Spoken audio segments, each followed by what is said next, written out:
Good afternoon. Welcome to episode 28 of Redesigning Cities, the Speedwell Foundation Talks at Georgia Tech. I'm your host, Ellen Dunham-Jones, a professor in the School of Architecture, where I direct the MS in Urban Design. I'm going to share my screen so that you can check out our previous episodes. So hang on just a moment. I'm going to share my screen.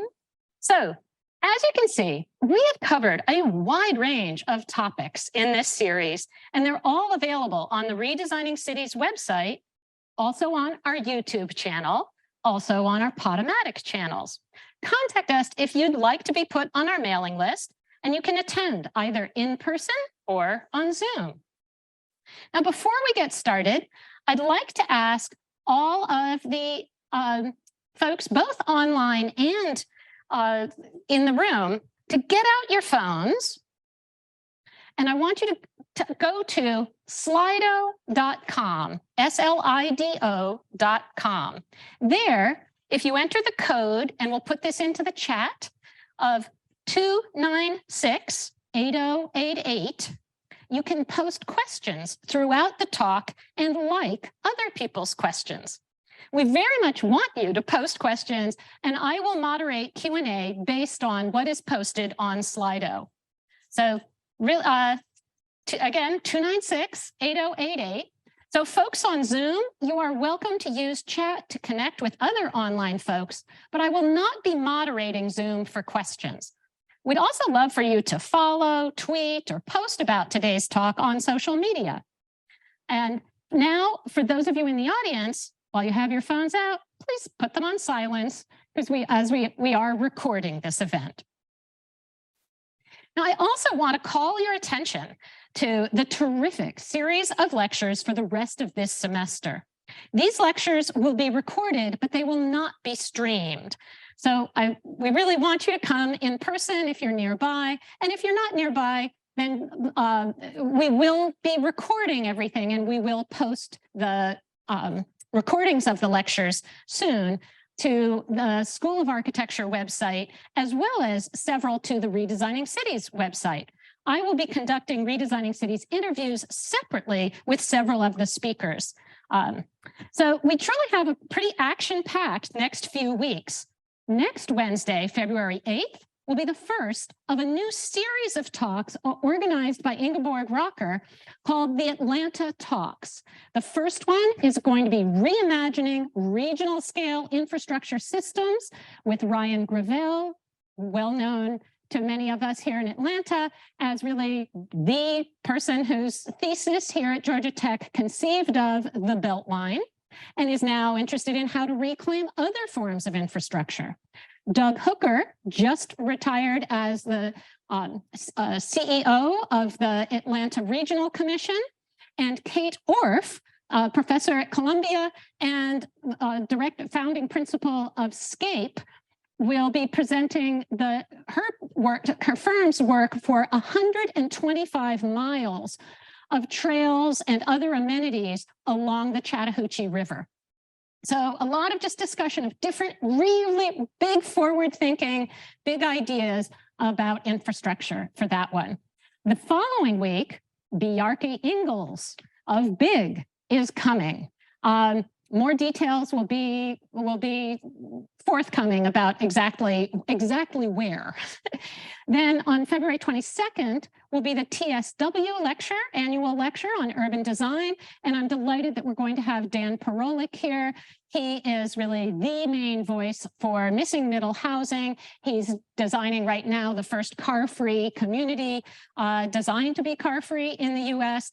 So that will be terrific. And then the rest of these, I won't go through all of them, but we really have a great lineup. So plan your Wednesdays accordingly. Today, I am delighted to welcome Stephanie Dockery and Tristan Al-Haddad to share their work and thoughts on redesigning cities with public art. I'm especially interested in hearing about the impact that their artworks that they've implemented have had on cities, and how different kinds of public spaces lend themselves to different kinds of art and different kinds of impacts. Now, Tristan Al-Haddad, just named Artist in Residence at the Georgia Tech Library. Congratulations. Yeah. Tristan is very familiar to many of us here, where he studied and has taught architecture and researched materials and technologies for many years. But he's now much more widely known for his multimedia artworks across the country, international exhibitions, and awards. I speak for all of us at Georgia Tech. We couldn't be more proud of Tristan and look forward to being wowed. Stephanie Dockery brings more than 15 years of experience in the public art world and public arts management and what it takes to actually get these projects to happen. She is program officer on the Bloomberg Philanthropies Arts team, where she works in international art markets, building corporate partnerships, project management, board development, and nurturing emerging leaders in the arts.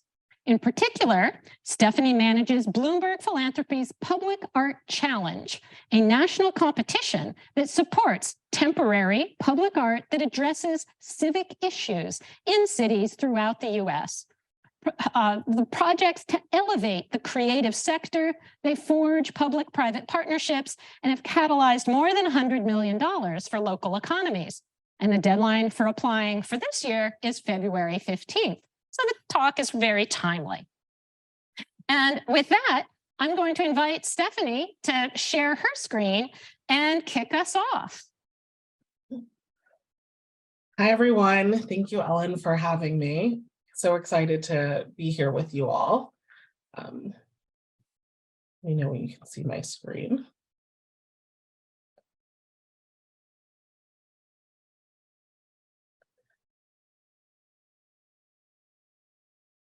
Can everyone see that? We can. Yes, we can see it. Thank you for that really warm introduction. So excited to be here, and I'll mention that I'm an Atlanta native, so even more excited to be here with this, the illustrious Georgia Tech, and to be speaking with Tristan. And congratulations on the artist in residence appointment. Very incredible. So yes, I work at Bloomberg Philanthropies on our Public Art Challenge, which really grew out of the Bloomberg administration's 12 years of supporting public art in all 5 boroughs. During that time, there were 500 temporary public art projects throughout New York's boroughs, beginning with Christo and John Claude's The Gates installation in Central Park, which many of you may remember. That was back in 2005, but it was one of the first events that was post 9/11, in which people were speaking really positively about New York. So we saw that people were brought together through culture, and it was providing a really positive perception to New York that was so desired at the time. And of course, projects of all kinds and scales really shared the ability to engage residents and visitors alike and improve the public realm, which I think we all care about in this conversation, and really address civic challenges in ways that complemented and sometimes were, more effective than traditional city services. At this point, we have adapted those learnings to our Public Art Challenge, which is, as Ellen said, a nationwide public art program, which grants $1 million each to 9 projects across 11 cities to create temporary public art, addressing really critical civic issues. Past projects have included tackling difficult challenges like climate change, gun violence, abandoned property, police community relations, food equity access issues. And we require as part of the program that there's deep mayoral engagement, as well as the fostering of public-private partnerships in cities with over 30 residents or more. And that's just really to make sure there's a big impact and a lot of people who can see these projects. Our first round launched in 2014 and supported projects in Los Angeles, Gary, Indiana, Spartanburg, South Carolina, and the capital region of New York, which was Albany, Schenectady, and Troy. So really small and big cities alike. And as an impact from that round, from both rounds, we've had over 28 million views, which spurred over $100 million in economic impact. And these projects have created almost 500 partnerships between city governments, universities, elementary schools, local business, communities, and nonprofit organizations. We've just learned so much about working with communities and bringing people together while creating something really beautiful and meaningful amongst events that create significant challenges for our cities. We'll do a deep dive into our most recent round, starting with Anchorage, where the Anchorage Museum with the city of Anchorage came together and turned a building that was dilapidated and actually going to be turned into a covered parking lot. They rescued it and turned it into a think tank for artists and designers and engineers to come together and talk about issues that were really striking to the northern climate, which they call themselves in Anchorage. It's also an area that where 100 native languages are spoken. So they created a place where we can talk about immigration across the northern landscape, but also centering Indigenous voices and being able to create projects that were throughout the city of Anchorage. And, like the mountains, there are 2 glaciers within the cityscape. So it's a really unique space. Here's a project at the Port of Alaska, which actually takes in all of the food and all of the resources for the entire state. So there's not a lot of redundancies. And this project really highlighted how fragile the port is due to climate change. And they put up some great murals during COVID as a way to attract people to a downtown where there were a lot of vacancies and business closing. So this is actually on the facade of a Nordstrom that unfortunately went out of business during COVID.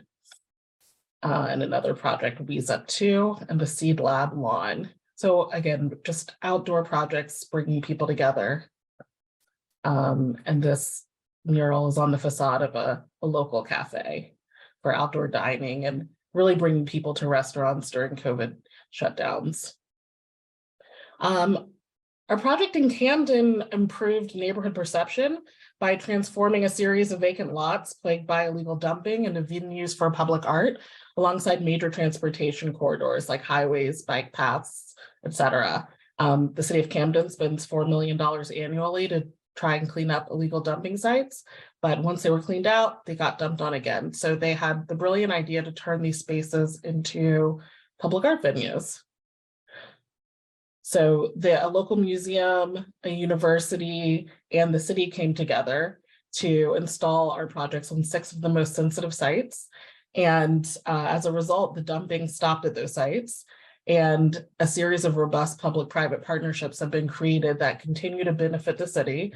I'm really excited to report that Camden attracted a series of millions of dollars from infrastructure grants and additional grants from the city and state. But one thing that's striking is that a lot of these projects were in neighborhoods, so it really transformed the look and feel of where people spend their time. I wanted to include this installation shot just to show how people come together to make these projects happen. And in Coral Springs and Parkland, they addressed the aftermath of gun violence after the tragic Marjorie Stoneman Douglas shooting. And at the 1-year anniversary, the mayors were both concerned that the community trust was eroded, and they wanted to use this project to bring cities together. So they had 5 participatory art projects, beginning with David Best's temple, which you can see ablaze here. After 5 months up, the temple was set on fire to release the pain and suffering that went into the building. And the idea was that the temple, which was a healing temple, non-denominational, would release people's suffering. But they addressed the community in citywide receptions and invited residents to participate in the creation of all of these installations. And because of that community engagement, they started with 1,000 volunteers to come out to help build this temple. I'll show here's the temple when it first went up. Some installation shots, but there were 12 of his collaborators helped with this temple crew. And then we had, again, 1,000 volunteers to help build these projects. And I want to say that these residents and volunteers came together with the Coral Springs Museum of Art. Each project was different. Here's a walk, a 72-hour straight walk, but all of the projects really engaged people in different ways. And Jackson, Mississippi's project improved food access as the state had the highest rate of obesity as declared by the CDC. And so the team brilliantly thought, why don't we bring people together and create better food options? So it's not a matter of people making bad choices, but we need to create better options for people to be able to access fresh food and vegetables. So they activated 12 different sites across the city, concentrating on areas where there was only fast food available and a lot of vacancy.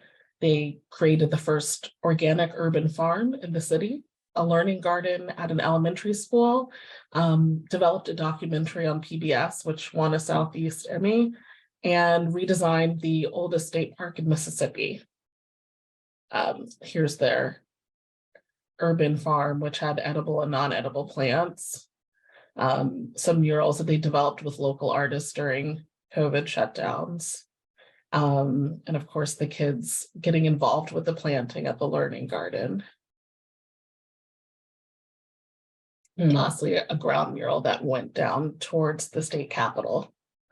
And finally, our project in Tulsa, the Greenwood Art Project, was the city's cornerstone project in commemorating the centennial of the Black Wall Street Massacre. I'm sure many of you know now that in 1921, the prosperous neighborhood of Greenwood, which was thought to have $1 billion in modern day economic impact, was decimated in one of the worst acts of racial violence in the US.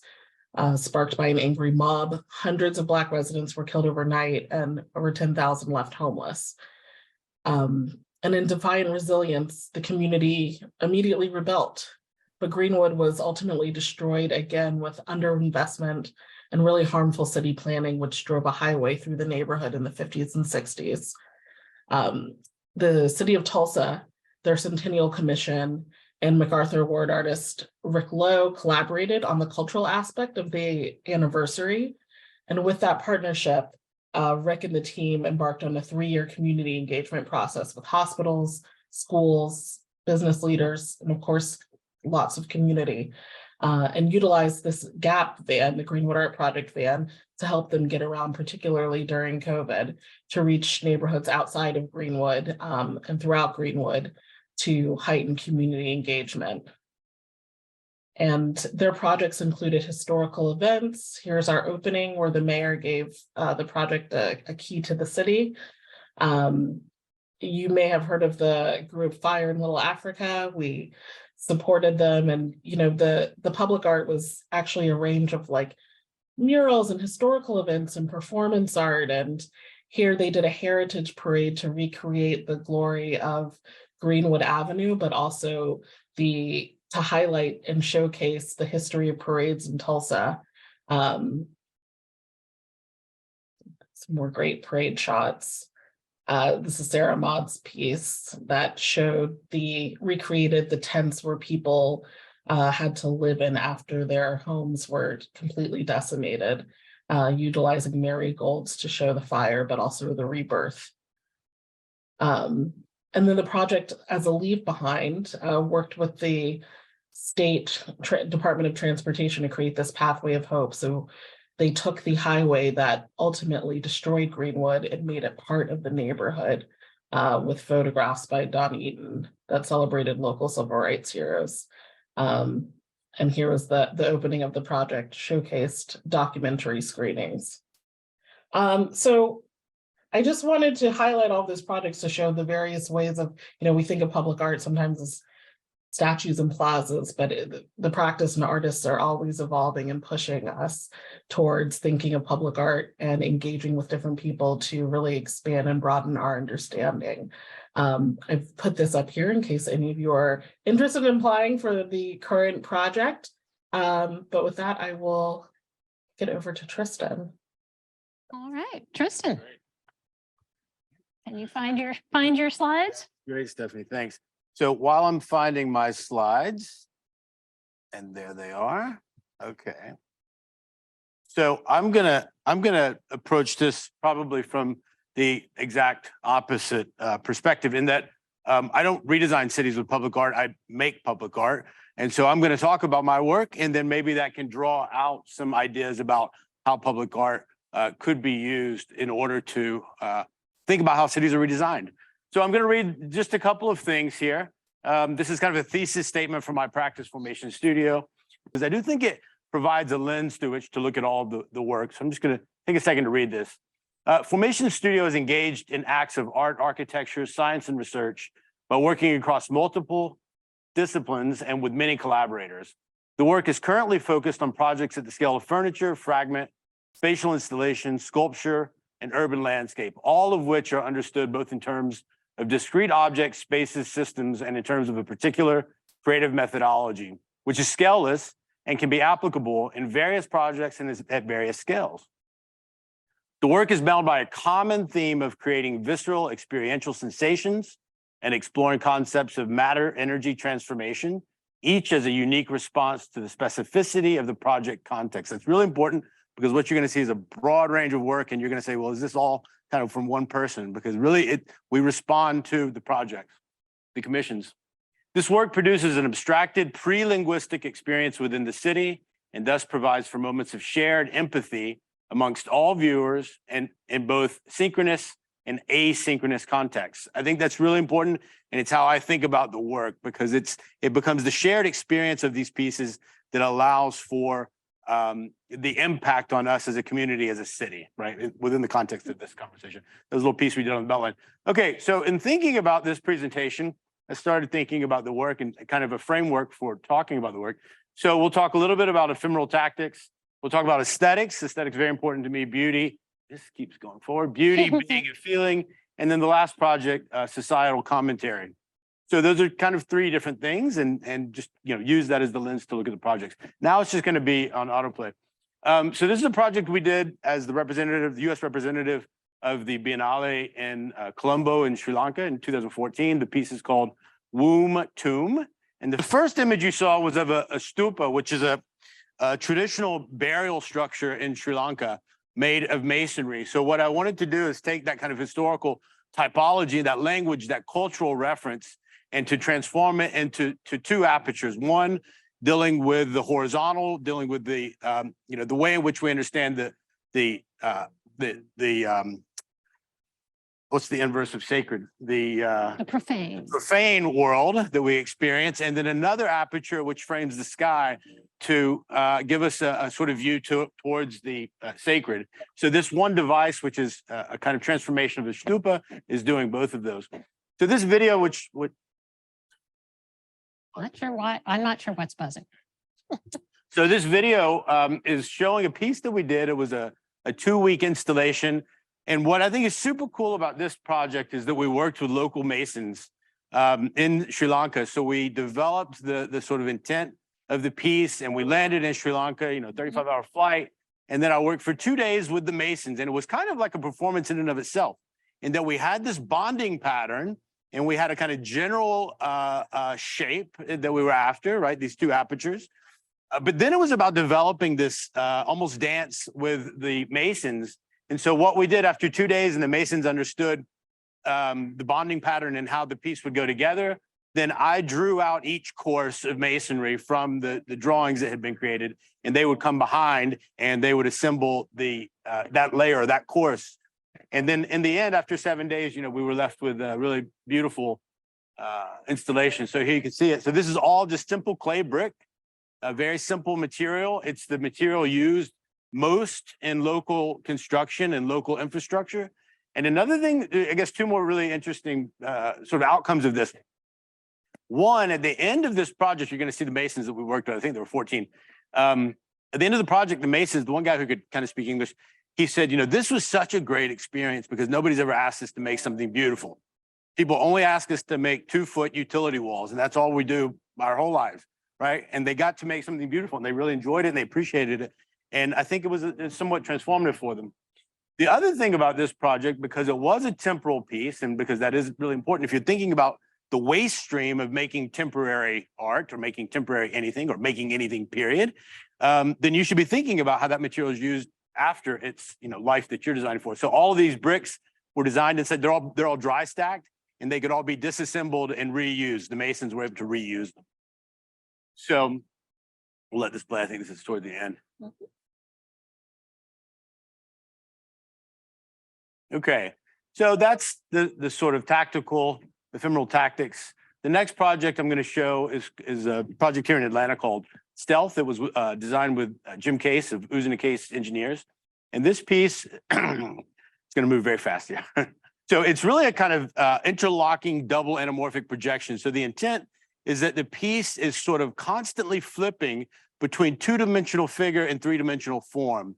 And the two-dimensional figures that can be seen are from the Rich Piazza of the High Museum, which is obviously an extension of our preeminent museum here in Atlanta, and then Peachtree, which is one of our important cultural streets. And so one thing that I do also, and this is a little bit just practical, when I collaborate with a video artist, I let them pick the music. So I'm not claiming the music on this piece, or on this video, but it does show the process. And I think, because this talk is in the context of Georgia Tech and of students, I know that students are really interested in the how. It's like, how did you do that, right? You guys like to see the how. And so I think these videos show a lot of process and how in talking about the piece. So this piece, again, I'll talk about it a little bit just from a sort of material perspective, all, of course, digitally designed. We use a lot of technology in the practice, CNC fabricated, and this sort of two-way coffer formwork. And it's cast as a cast in place reinforced concrete sculpture. So here you can see the process of the forms coming on. So it's a 36-foot tall reinforced concrete sculpture. And you can see the forms coming to the site. So now we're somewhere between sculpture and building, in fact, from a material system. A lot of people see the piece and they say, that's got to be metal, right? That couldn't be concrete. So for me, there's something really interesting about the alchemical transformation of a material that we think of as a utility. We think of reinforced concrete as a utilitarian, kind of a throwaway almost material sometimes. And how can we elevate that through design and through sculpture? So I'm going to keep moving because I know we have time limit. So that was just sort of a snippet of process. The next piece I'm going to show is in Minneapolis. It's called Nimbus. This was a collaboration with James Corner Field Operations as part of the overall redesign of Nicollet Mall, what was called Nicollet Mall, Nicollet Avenue. So I'm gonna just sort of talk about some ideas and then you'll see how it got translated into the piece. So what I did was I started thinking about this idea of pose or the physique, elegance, motion, stiffness, and I started looking at the human pose, the human figure and the human pose, and trying to capture that beauty and that elegance and the excitement that comes from a pose that is stillness and movement at the same time. It has that kind of tension of stillness and movement. Another sort of general theme here was levitation, the kind of excitement. Everyone knows this image, Yves Klein, right? The excitement that's generated through the idea of levitation. And then the third would be the oculus and framing the sky and playing with light. You'll see that that's particularly important in this project because of its relationship to Cesar Pelli's library. And then lastly, the aureola or the nimbus, which is in art, it's defined as the envelope of light surrounding a body. And so the intent of this piece, or one of the intents of this piece, is to create the feeling of embrasure. So James Corner Field Operation had already designed this 3/4 theater in the round, and we were really responding to that as the kind of pairing panel. If you think about a baseball and how a baseball is put together, there are two panels that come together. They're the same panel, and they're stitched with a single stitch, right? So conceptually, the sculpture becomes the secondary panel of the theater in the round, and they work to create a kind of spatial knot or a spatial intersection. And the intersection is at, I'm going to go back. How are we doing on time? Okay. Yeah, keep going. Keep moving. Show this. Okay, so the intersection is really at, James Corner's redesign of Nicollet Avenue, and then the central library atrium that was designed by Cesar Pelli, and it really creates a very powerful space. And we'll go back. So that video that you saw, what I think is really interesting This is a rendering. The other thing to mention here is the material conversation happening with the Beverly Pepper. This is Ptolemy's Wedge, and very famous mid-century artist. So this piece was made. My team was primarily a group of female welders. We had a group of young apprentice female welders that did 90% of the welding on this project. And you can see this is it being fabricated in my old studio. We moved since then. The whole piece being prefabricated as sections in the studio, shipped up, assembled, and then you'll see the piece being set in place by a 300-ton crane. One of the questions I know we're going to get at the end of this is what advice we have for young artists. And I would say own your process. Really understand and own your process is going to be one of my answers, one of many of my answers. So here you can see we put the piece together in the parking lot across from the library, which you can see on the left-hand side. We shut down the road one Saturday afternoon and brought in a massive crane and flew it over. So it took 8 hours to rig the piece, right, to get it all balanced and all of the hooks and everything, and 5 minutes to swing it over. That's the way crane work is, but still costs $30,000 for the crane for the day. Okay, and then here's the piece. You can see the three-quarter theater in the round. And the intent for this piece also was that it would be an instrument. So all of the lighting is fully programmable LED lighting, and it's intended to create this sort of sense of embrasure. The intent was that this is a place where, I'm gonna come back just for 1 second. I thought it would stop if I go back. The intent is that this becomes a space for gathering and performance within the city. And that, it's not gonna stop. Anyway, and that the lighting is fully programmable. So performers can come in and have access to the lighting. So it becomes an extension of the performance, be it a musical performance, a theatrical performance, an improvisational performance, whatever it is. This becomes an extension of the performance. Okay, the next project is sort of work in progress right now. This is at Trilith Studio south of Atlanta, which used to be Pinewood Studio. This, if we pull it off, will be, to my knowledge, the largest sculpture of this scale in the world, contemporary, at least in the contemporary world. And so beyond the fact that I wanted to share this project with you, because I'm very excited about it, we hope it's going to go. What I think is interesting about this, let's go back and let it play again. So this gives you a sense of the scale, right? Everybody knows that one, the Bean in Chicago, Anish Kapoor, but the piece is massive. And the reason I think this is interesting, that's not going to play. This is a collaboration with Nelson Worldwide and with Trilith, I should say.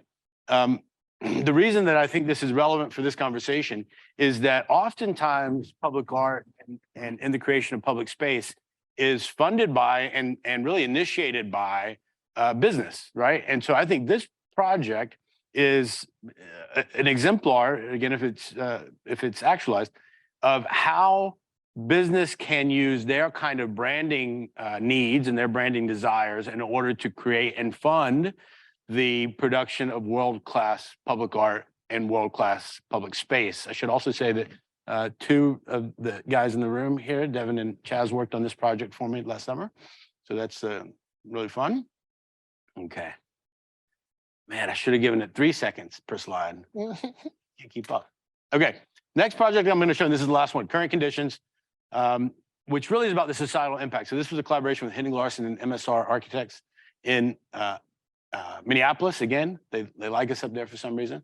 So the city, go back, the city is creating basically an extension of City Hall. It's called the new Public Service Building.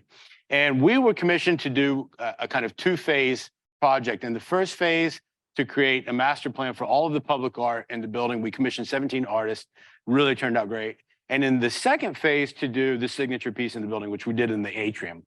So what you're going to see, and I'm just going to let this play. The intent here, what was the goal for this piece? It was, how do we create a work that maps to the service life of the building, 75 years, that can have an impact on the community from, the 2-year-old who goes to the building to pay the water bill with their parents, and is still there 50 years later. It becomes an imprint. And the intent here, so the piece is basically changing shape constantly based on weather patterns. So you're going to see a light blue system and a dark blue system. So we have temperature and humidity. And so it's constantly changing shape. And so you will see in real time shape being formed by weather patterns. And the intent there, other than making something really beautiful, right, is to make us all much more aware of our role as stewards of the environment. And coming back to the 2-year-old, if you can tell that story to a 2-year-old, if it can be imprinted with something really cool and really beautiful, then it's a life lesson and it sticks with them forever. And so there is a kind of mechanism, I think, in this project, which is about a kind of didactic, which might even be a little bit subliminal, maybe even a lot subliminal, because a lot of people don't know exactly what's going on. They just know that they're seeing in real time the weather pattern changing. So we created these out of, I guess the other piece to this that's really important, it's made out of over 2,000 custom acrylic parts that we call orbitals. And it stops when I don't want it to stop. And the orbital geometry is basically a kind of rect double ellipse. And so the intent there is to kind of think through how the Earth is orbiting around the sun and thinking about these sort of celestial bodies and what happens if we were to kind of twist that and torque that and create this really beautiful geometry. And then those create links, which create these kind of catenary chains. You'll see here the installation of the piece. There are 98, this is like a 98 axis CNC machine that we custom built and created custom controllers and everything, custom software. Here you can see it being tested. You might hear a foul word, I'm not sure, in this video. This is another one of our alum, Bennett Crawford, who was working with me on the project. But let's come back to the point. So 2,000 unique pieces. So the intent here is to talk about the individual and the collective, because at the end of the day, that's what any society is, right? It's the kind of positive and sometimes negative relationship between the individual and the collective. And so by taking 2,000 parts that can each have its own identity, its own kind of presence, but creating something that's, you know, the whole is greater than the sum of parts, right? That was really the intent. And I think it's a kind of commentary on what I think society should be about, which is actually expressing the both positive and negative tension between the individual and the collective. This is the last one. Okay, this is just to show off a little bit the beauty of the piece moving.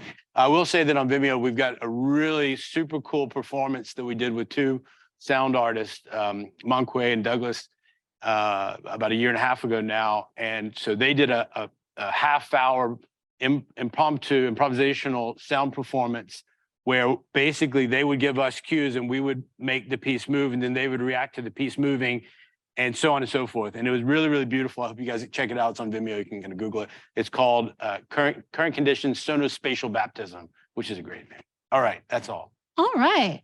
Unbelievable. Thank you, both of you. I mean, Tristan and Stephanie. All right. I am going to stop sharing the screen. As beautiful as it is, go to Vimeo and see more of it. All right, I'm gonna get this. It's on the website too, filmationstudio.com. Bigger. Come on. I'm not sure why I can't expand the screen, but okay. So, conversation. First question any of you might want to ask me would be, why did I pair Stephanie and Tristan? Because they're such different kinds of public art. I think with different goals about sort of who is the public that is being addressed. Whether it's sort of, I'd say, you know, Tristan, you're going as sort of for that universal empathy. And I think Stephanie's work is often very, very targeted on a very particular community often. And not that that's not also something we can all empathize with, but it's still, it's a different scale of focus, different levels of sort of action and things. So I'm wondering if I'd like to ask each of you to just tell us a little bit more about, given the differences, obviously, sort of between the work, and yet there's all sorts of overlaps. What do you see as the purpose? There's lots of different purposes to public art, but what do you think for you? What is the purpose of public art that you are hoping to seek out? Stephanie, do you want to give a start? Sure. Well, thank you, Tristan. That was a great presentation. That is a really big question, but I will say that I think that art, and certainly public art, beautifies space. It brings people together in a way that is very prescriptive, but also less targeted. You know, people are attracted to things that are beautiful and taking up space in our public realm. And I think that's a really exciting aspect of public art that other entities just don't have the capability to do.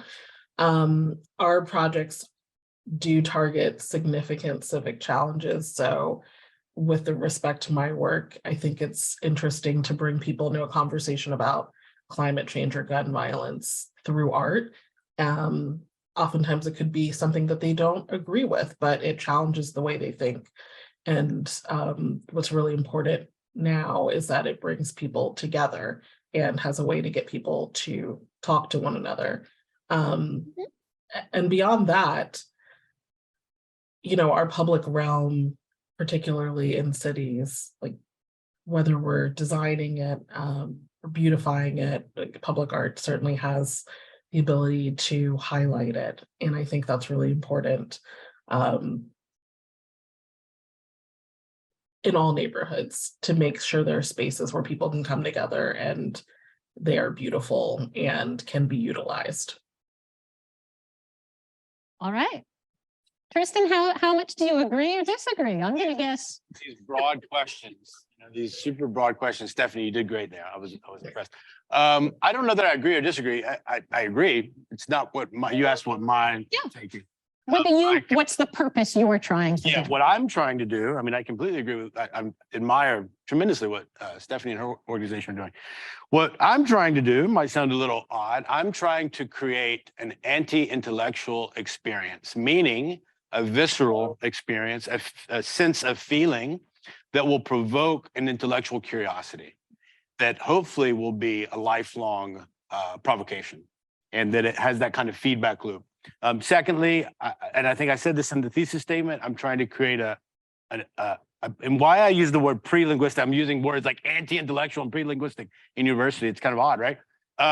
Pre-linguistic because I want it to be felt and then described rather than prescriptive, right? Mm-hmm. Because the work is almost never, and probably the current conditions is the most so, is almost never like explicitly meant to be read in a particular way. It's meant to be read in lots of ways. It's meant to be read through all of the viewer's own experiences and own kind of baggage. I mean that in a very productive way. And so that, in that sense, you know, I don't put a lot of sort of descriptions of the projects. They're meant to be experienced. Mm-hmm. If that makes sense. So, all right, you know, I mean, I think it's interesting to see how much public art has changed. I mean, you know, we've for a long time, public art's purpose can be commemoration, it can be experience, it can be activism, it can be all sorts of different things. And we see, I think, in all of the projects, a certain level that it's you're trying to activate that person to start caring about that. And I see that certainly through, I think, through all of your projects. So how about really talk a little bit more about the impacts, because I think, Stephanie, you cited already some great, the impact of, I think, the Greenwood project in particular, really reclaiming that highway actually as now public space, not just as this interruption of public space. But tell us about some more of the impacts that your work is having on spaces and communities. Yeah, overarching, I will say, because the projects are addressing a significant civic challenge that is built into the project and that they're working with partnerships. So hopefully one of the leave behinds is also that all of these people will continue to work together in really interesting ways. So like we're hoping to develop relationships and have people within city government and within communities like come together and work together.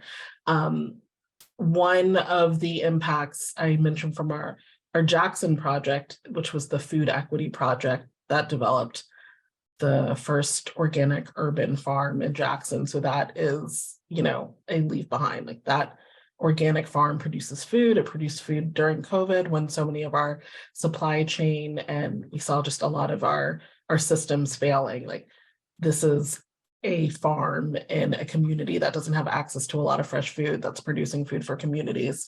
And as a result of that project, the city realized through their evaluation that people could not access grocery stores in places where there are fresh food and vegetables on the bus route. They would have to take 2, 3, 4 buses to get something as simple as food.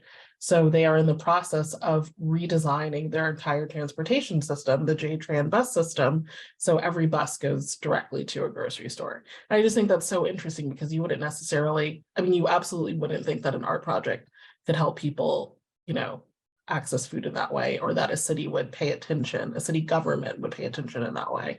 And in a completely different way, in Anchorage, their downtown district was experiencing a lot of vacancy. So creating these murals and public art throughout the city that got people to come out and come together, I think that's really exciting, to enliven, private businesses that are struggling or vacant, and making sure that people are aware. So we're not just highlighting these issues, but actively combating them. Mhm. Yeah, so I would agree with one thing that Stephanie just said, very much so, which is the activation of public space. I think that's in my work, that's a very strong impact. It's hard to measure. I don't really measure impacts, to be honest with you. I know that's another thing you're not supposed to say, Georgia. You're the anti-intellectual. I know. Yeah. Anything, et cetera. So what I would say is, I think I've already talked about an impact in terms of provoking a lifelong intellectual curiosity through a visceral experience. I've talked about that as an impact. We've talked about activation of space. I think one of the biggest impacts, this is a little bit,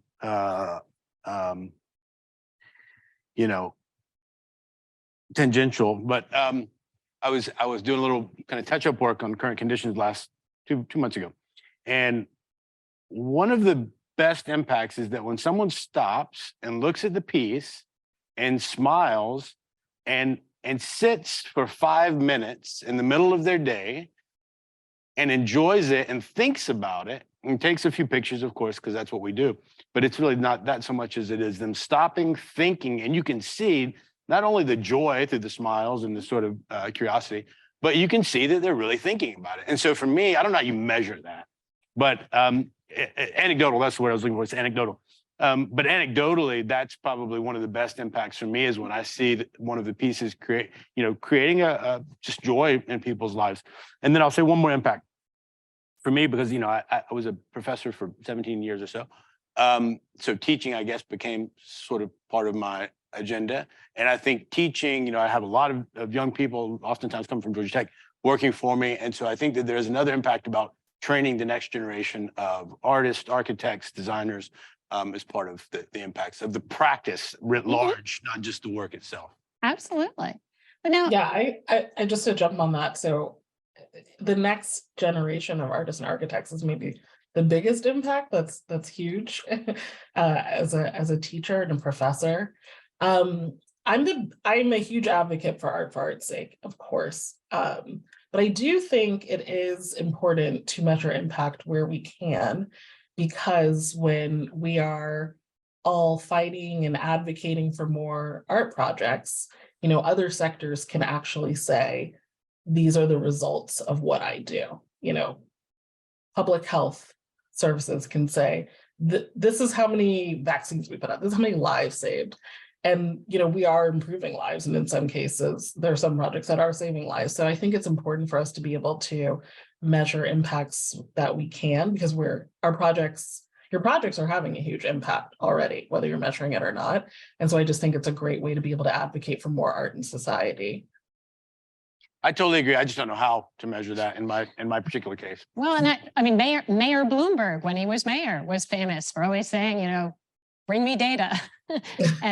and that was how he was able to justify change, was when there was data on those. So no, it's definitely important. But we've talked about all the great impacts coming from public art, but I want to kind of also just touch on we do see also neighborhoods that are worried that when the murals come in, if art comes in, that's going to increase property values and I'm going to get priced out, essentially being worried about the gentrification potential impacts.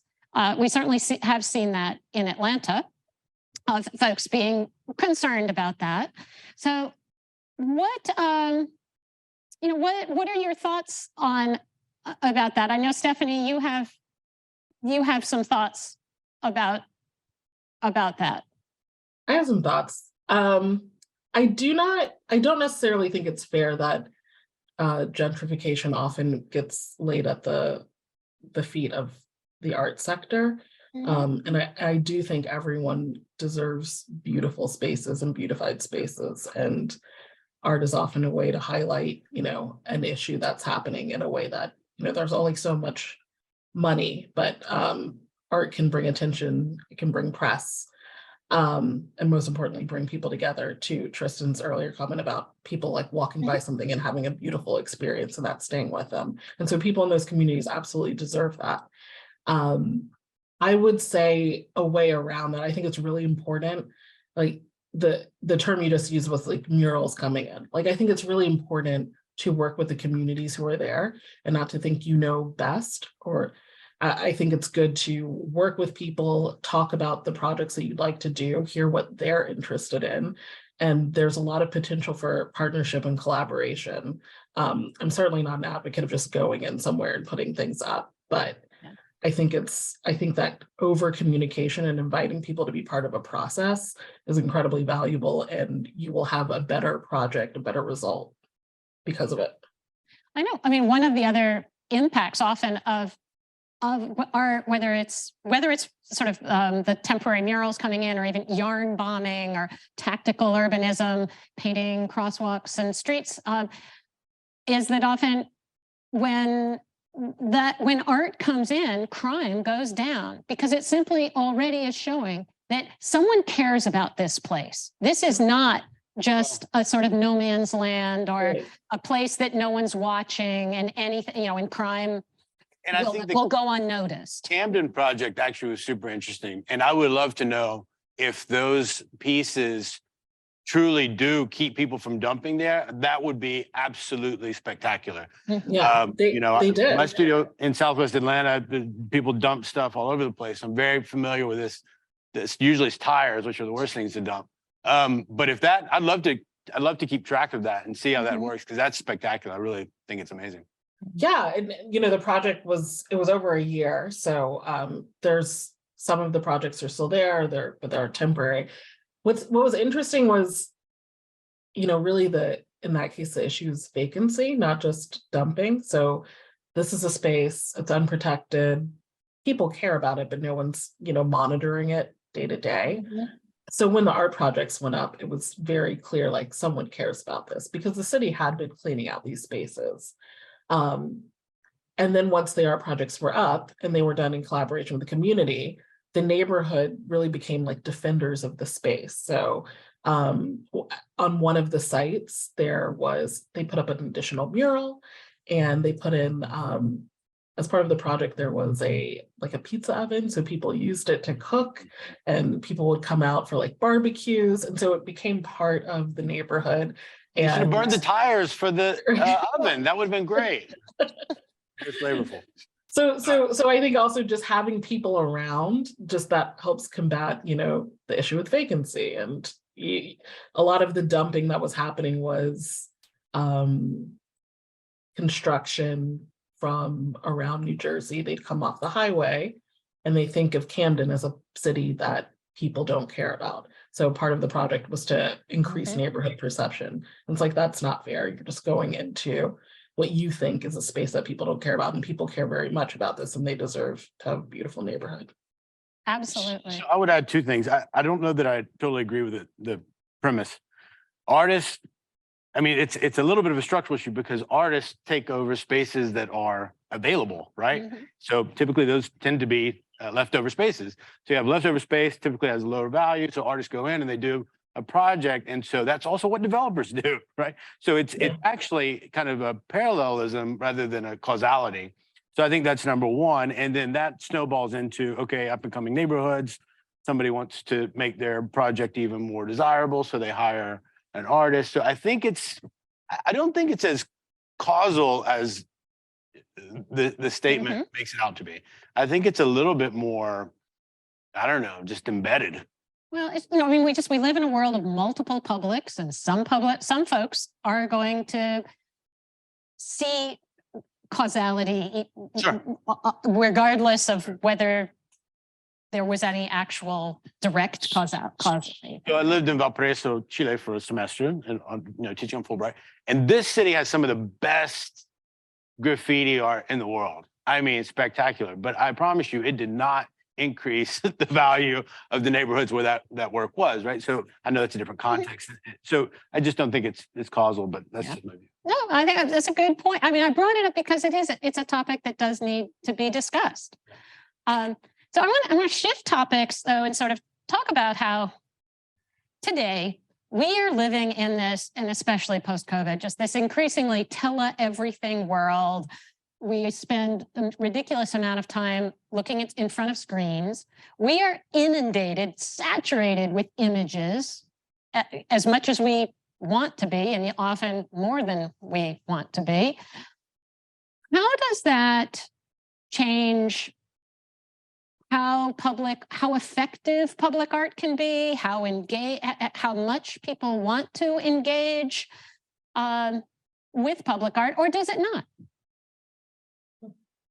Tristan, I know you had sure. So some thoughts on that. I'll start. So, I mean, it's a big question.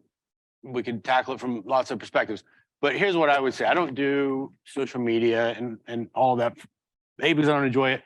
B, because I think the screenification of our lives, while perhaps providing, and certainly providing, lots of benefit, is we're losing something from it. And so my work, one of the things that my work is trying to do is to very much be about the physical space and the materiality of the project.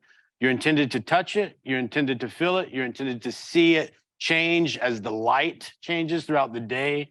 You're intended to move around it and experience its parallax and its anamorphic this and that. And it's meant to create that kind of physical experience that I just don't think, and maybe Meta will change this, and maybe game engines and VR and all that will change this. I don't think so, but not anytime soon. But that's what my work is about. Now, there are a lot of artists who are completely digital artists, and they would have a different perspective on it. But that's how I would answer. Stephanie, thoughts? I have a lot of thoughts. I think that nothing can replicate seeing something in person, like full stop. No matter, but I do think the digital space is a great way to communicate what is even available and to message about projects. I mean, I was thinking most recently the Hank Willis Thomas sculpture went up in Boston, celebrating Martin Luther King and Coretta Scott King. And I think that's an interesting project that I don't think as many people would have seen with the same level of immediacy that they saw over that 48 hour period of the opening. And I think it's a great way to preserve the legacy of projects, particularly temporary public art projects. I don't think of the digital space as a replication for seeing public art. I think of it as it should be used as like advertisement and archival digitization, but there's nothing like experiencing public art in person, similar to, I can also on social media watch as many concert clips as I want, but there's nothing like seeing a performance in person. That's just a feeling that can't be replicated. So I think it certainly has its role and its purpose, but I think of it more as a way to help the art sector share what we're doing. I mean, what is more interesting than looking at beautiful things online? But I think of it as a way to help me also ultimately get offline and go see the beautiful things that are being shared. But I would just say that we're the tip of the iceberg on this, you know, especially with AI. And I mean, it's just such a big question. So we have to embrace it on the one hand because we have to grapple with it. But I do think that the oversaturation of image is not necessarily a good thing. You know, I don't know that it makes us more thoughtful, more contemplative. I don't know that it makes us slow down and really experience a thing. I think it makes us just almost numb sometimes. Yeah. I think a lot of people would agree with you. We're there, but it doesn't show any sign of slowing down at all.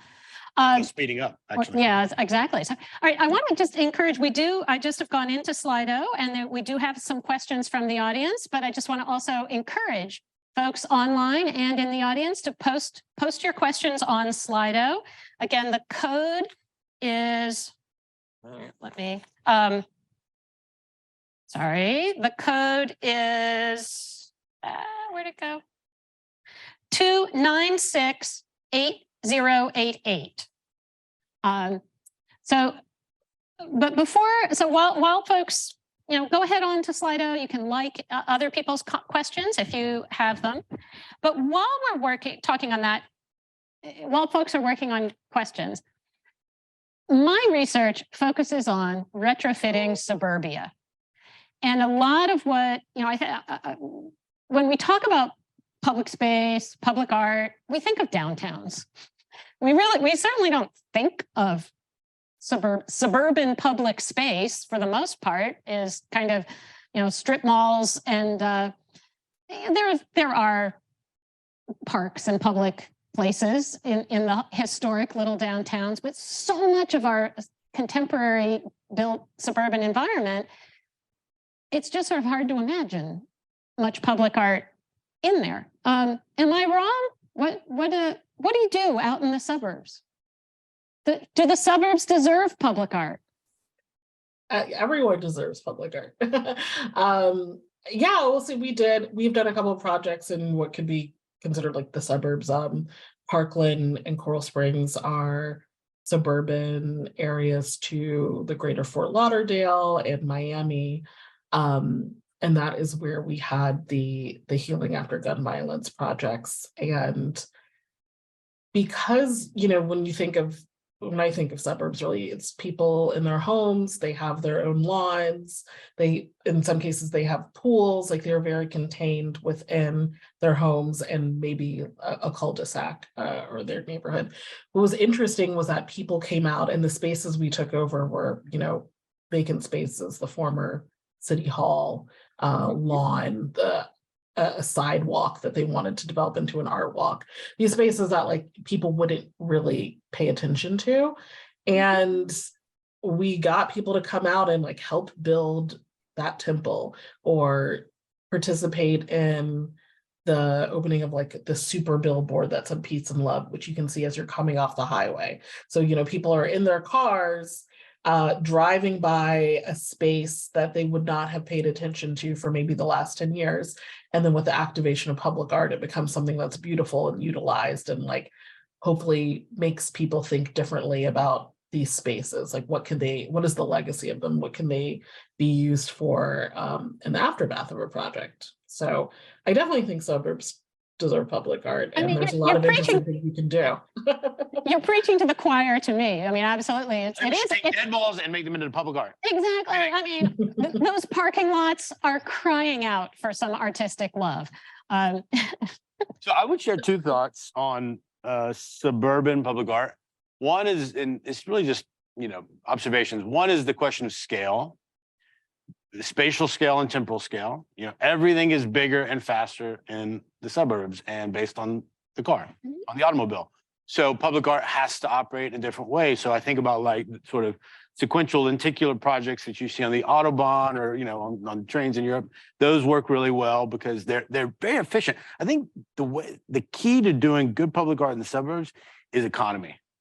You have to have a big impact with a small move, if that makes sense, because you typically have to make that move so many times in order for it to be perceived.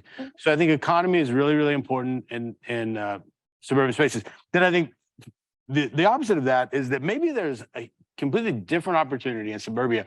And it's exactly what Stephanie was saying. People have, they've got big yards, right? So one of my first sculpture teachers, Clark Ashton Farmer, if I got that right, is a local artist here in Atlanta, and his front yard on Briarcliff or Claremont or one of those streets is just a big public art stage where he goes out and does performances for people in their cars, right? It's completely impromptu. It's completely unauthorized.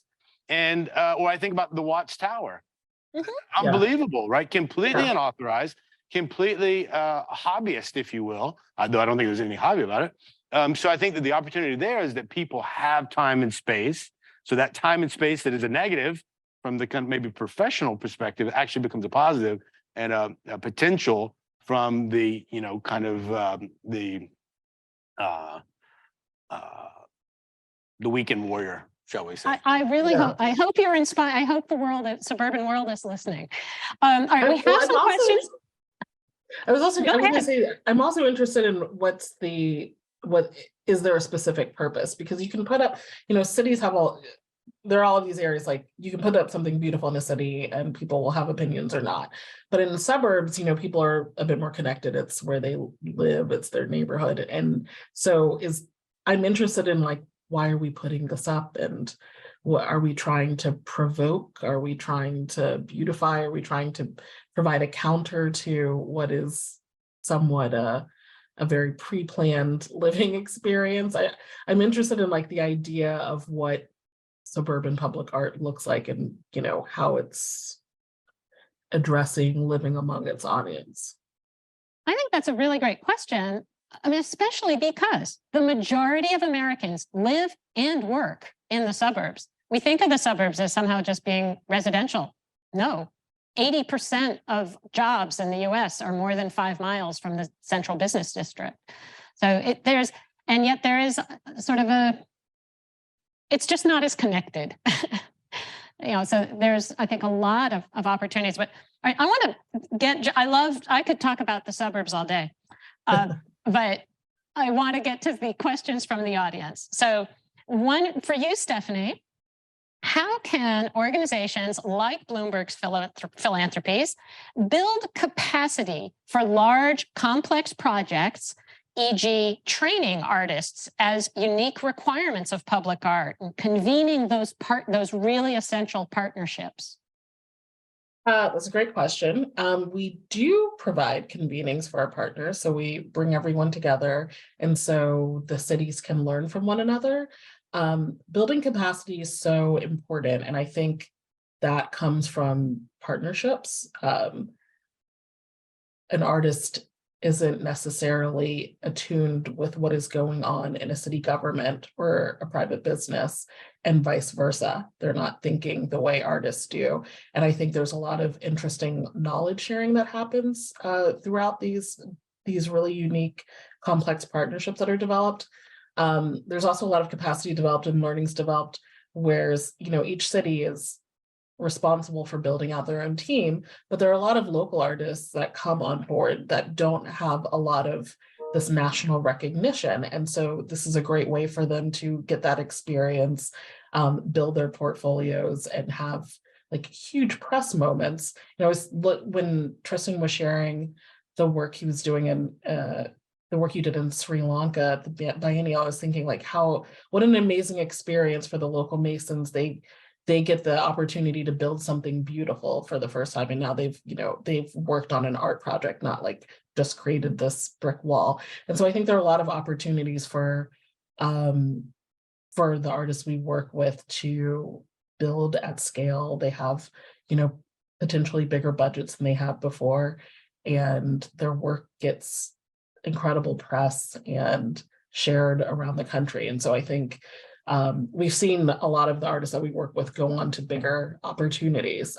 So there's a lot of capacity. We are very interested in also measuring that. We work with our teams to evaluate all of the projects so that they can communicate what they've done. And so the Tulsa project brought in millions of dollars in infrastructure for that pathway to hope. So they were able to transform that highway into that permanent space that is the Pathway to Hope where people can congregate. And so now that's like an actual physical space that Greenwood has. And similarly, Camden, which I mentioned before, they got $55 million in grants to combat illegal dumping. So the city itself and the neighborhoods themselves are building capacity to stymie illegal dumping and have beautiful public spaces. Well, I think you've already answered actually another question, which is on sort of the role of executing public art in community development efforts. So you've gotten into that, but someone is asking, how does one begin a career in public art? And I want to actually sort of flip that to you, Tristan. How do you start? You're an architect. I have no idea. That's the answer. No, I'm being flipped. I've gotten this question so many times. I wish I had a better answer, but my answer is going to,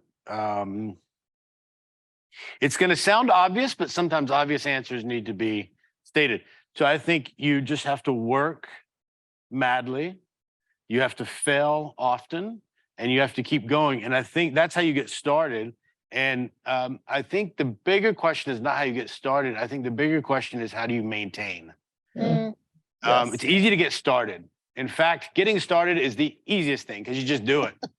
But if you don't want to be a hobbyist, and I don't use that word in a pejorative, if you really want to create a professional practice that's sustainable over a career, I think that requires you to treat your practice like a business. I think that's really important, and understanding the business side. And I hate to use that word, but how do you run a practice where you got to pay employees and you got to have insurance and you got to, you got to deliver on your contracts and all that sort of stuff. So I think that's something that we don't teach artists. We don't teach architects either, frankly. We just don't teach it. So I think that's what I would implore young people starting to think about, is not how you get started, but how do you maintain? Mm-hmm. Great answer. Stephanie, anything to add to that? Yeah, completely agree with that. And I came from the nonprofit side of the arts. So started out as an art history student and just kept going, and worked on all sides of the arts and arts management. And same even with nonprofits, like these are businesses. You have to, at the end of the day, you have to understand budgets, and there's a lot of, unsexy things that go into being in the arts that you have to have a lot of tenacity. And I fully agree with the keep going and maintaining aspect of doing The it. budget? And then, sorry. No, go ahead. Go ahead. Budgets. I mean, we live in budgets. That is our value set. That is how we support people. That's how you bring in big teams and make sure that everyone is paid and happy. But I would say that I've spent a lot of my career on different sides of the art. So I have not been in public art the entire time. But I think that was valuable, understanding the organization side, understanding fundraising, understanding public programs, working with artists. All of those skill sets come together with project management, and keeping the trains running on time. I just add one thing on budget. I think it's okay when you're young to get a little bit out over your skis on budget, to make the best possible work. You don't have to make, you have to eat and pay your rent and all of that. But I've gotten way out over my skis on some projects, and to the point where you could have to stop your practice because you didn't maintain your budget. So I think you have to really, you cannot impress upon people how important the budget issue is, because it's not what we care about. We don't care about it, right? We absolutely do not want to think about budgets, but it's so important if you want to maintain. I think it's critical. Yeah. So very different question. I think a great question for both of you. How do you balance the need to create space for performance art versus physical art? And how to encourage ongoing programming and funding beyond the initial establishment? I certainly myself see in a lot of the retrofits in suburbia, the importance of small programmed spaces. I mean, in suburbia, people don't really necessarily need more green space. They generally have plenty of park-like lawns, but they need spaces to gather, and small, constantly programmed spaces are very much on the rise. seeing them all over in retrofits. But so, performance art versus physical art. What do you see? How do you balance that? And again, it gets to budget, it gets to a number of things. We support both. I think they require different things. With performance art, you may have, whether you're in a city or a suburb, you may have a time where there can't be noise after, say, 10 o'clock. So there's a lot to do with programming. So, a performance is typically not going to go over a couple of hours. So there might be a lot of different acts. So like schedule and calendar is hugely important.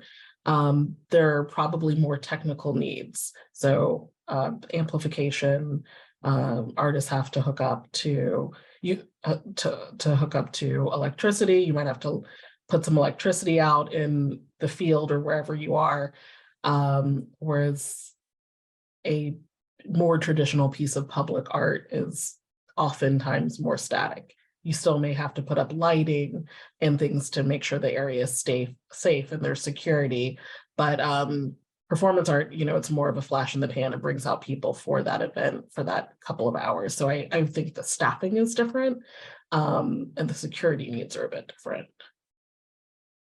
Yeah, so my work is not performance art per se, but I think the work is very much thought of as an instrument to enable performance art. And in fact, 2 of the projects are explicit. Nimbus in Minneapolis is really meant as an instrument to spatially frame the work and to create this kind of instrument of performance through lighting, through spatial framing, et cetera. Also in the Beltline, we did a project which was not realized, but it was kind of the sister project of Nimbus, which it had an integrated stage and everything, and it really became a landscape in the way that we were terracing the earth, and the piece framed a space for performance. And it was meant, and again, it's super unfortunate that wasn't realized. It was meant, this is where I could have measured, right? This is where we could have recorded and tracked performances and all of that and measured. It was meant to provoke improvisational performance. So I think one of the interesting things about the work that we do, or hopefully, is that it creates a context where things can happen. Yeah. Right. Absolutely. Yeah, I was going to say a lot of public art and a lot of the projects we've worked on, you're placemaking, you're creating this new space that was unrealized before. And there are a lot of opportunities for all types of gathering, many of which can be performances at the work. I'll tell you just anecdotally a little story. So in Minneapolis, I think this was in the summer of 19 or 20. Anyway, there was a parkour. You guys know what parkour is? A parkour performer. And this guy would dress up. Explain it though for anyone who doesn't know. Parkour is like French banlieue acrobatics on like stair. I don't know. Help me out, guys. It's basically like urban gymnastics, doing flips and stuff off of urban context. Off of stairs, railings, plazas, parking meters. It's like if you put Bruce Lee and like who's a gymnast? I don't know.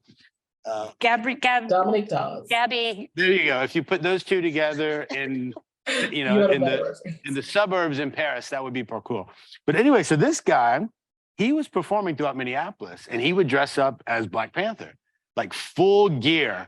And he did the coolest performance. He climbed up on Nimbus and he was running around the rim. And this thing is like, it's very difficult to even walk on. He was running around the rim and he was doing all this crazy stuff. And then he did a backflip off of it. And it became this incredible performance, totally impromptu. It was not scheduled. The city did not endorse it. In fact, the city was very much against it, but it wouldn't have happened. At least it wouldn't have happened there without the piece. Yeah. All right. A last question. And I want to sort of tie it into your advice for the next generation, especially. Well, I really have 2 questions, two last questions. You can pick which you want to answer. One is, what is your advice to the young architects and urban designers and planners in the room? And to sort of how should they be thinking about the design of public space so that it is amenable? Do they need to be thinking about it? No, we just make it like we've been making it, and artists will figure something cool out. Or is there something that do you have a message about kind of for young architects, urban designers, planners? And then the other question is a question about what does the process look like from conception to installation? Are you strictly responding to what the client or the neighborhood wants? Or no, there's a lot happening internal. Stephanie, I'll let you pick which one you want, and I'll take the other one. How about that? We'll tag team. I will talk. Well, I think these are really both good questions for you, but can do both. I will talk about the project from beginning to end. At least for us, we start with the application stage. So in that application, you know, we get to see all of the partners that are coming together to work on whatever public art project they are interested in. So finding locations, getting the artists, and if they don't have the artists on board, there's some level of selection committee, a curatorial artistic component selection process. There's a lot of community engagement infused for our projects. So we get to see how they're bringing in, you know, local colleges or churches or, you know, faith-based organizations that may be in the surrounding area. And then once they have all of their partners, they go into their fabrication stage. All of the projects have kind of different timelines for fabrication and installation. And that's a really important, that's the most important, you know, making sure that the artists have what they need, have the materials source that they need, building them, securing the site, everything goes up. And there's a lot of programming once the work is up. You know, they may do anything from a big opening to having like yoga classes and bike rides around the project. So making sure that all these spaces are activated and that most importantly, people know about them. There's a lot of marketing and communications that goes into it. So people know about the spaces, about the public art projects being open and up. It's really important for us to not just create something beautiful, but make sure that people are engaged and that the cities are doing their part. And largely, you know, because we work with mayors, that the mayor can talk about the projects and make sure that people in the city go visit. And then throughout is the evaluation project. But I'm interested for Tristan, like on the artist side, like what does that process look like for you? Super messy. Super messy. Yeah, I mean, I could give an hour-long lecture on that, but I guess the bit that I'll add to that is that it is not always as linear or it's not as linear, and it's not as client. It's and I think with the exception of maybe one project that I'm doing right now, which is very client driven, I think most of the, am I still on the right question? Yeah, this is the same question. So most of the time when we're commissioned, you know, we're commissioned to produce the work that we produce. That's why we're commissioned.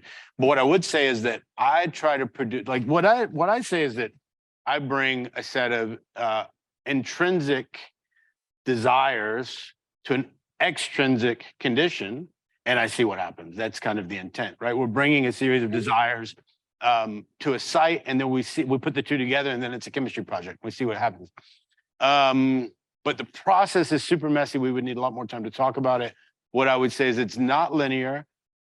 Be collaborative, be adaptive, be nimble. Take meeting minutes every time you have a meeting, always. Memorialize things, that's important. But I was going to try to answer the other question, which is about the advice. Advice to young architects and urban designers. So, you know, I am an architect and an artist sculptor, so I understand both conditions. What I would say is think about time in your project. You know, are you trying to create conditions within the project that are permanent, or are you trying to create contexts that are flexible? So are they infrastructural? I think that's super, super important, thinking about time. What I would also recommend is that you collaborate with artists, even on fake projects, on alibis. You know, just make a project up and see how it would work. And then for me personally, I would say try not to Okay, here's my big one. I'll end on this because this is a pet peeve. Don't design something and put in a little placeholder thing and say, we're going to hire an artist and it's going to go there. Huge mistake, massive mistake. First of all, you're always going to hire the artist too late. And then both conceptually, architecturally, infrastructurally, it's going to be a disaster. And secondly, the space should be adapting and should be framing that piece. And the piece can be impacting the architecture. I think that was one of the things that was super successful about Current Conditions, working with Henning Larson out of their New York office in MSR, is that working with the design team, we were talking about how the piece is impacting the architecture. We wanted it to be both very strong in terms of a formal read in one axis, but then become almost transparent in another axis. All the color was super important. So thinking about how public art is really integrated and becomes almost blurred with the architecture is what I would recommend. In 9 out of 10 cases, sometimes you'll want it to stand off, but I think the much more challenging exercise is to see how you can almost not distinguish where the art and architecture start and stop. Well, I really just want to thank Tristan, Stephanie. I told the audience when we were publicizing the event to come because they would be wowed by the projects, but promised them that they would leave bursting with new ideas for public space and public art. I know that's certainly been true for me. Thank you both. And thank you to everyone listening in. You've been listening to episode 28 of Redesigning Cities, the Speedwell Foundation Talks at Georgia Tech. A video and podcast of this event will be posted eventually to our website, arch.gatech.edu/redesigning-cities, where you can also check out our previous episodes. And with that, I'd like to invite the in-person audience to the reception outside. Thank you all. Thank you.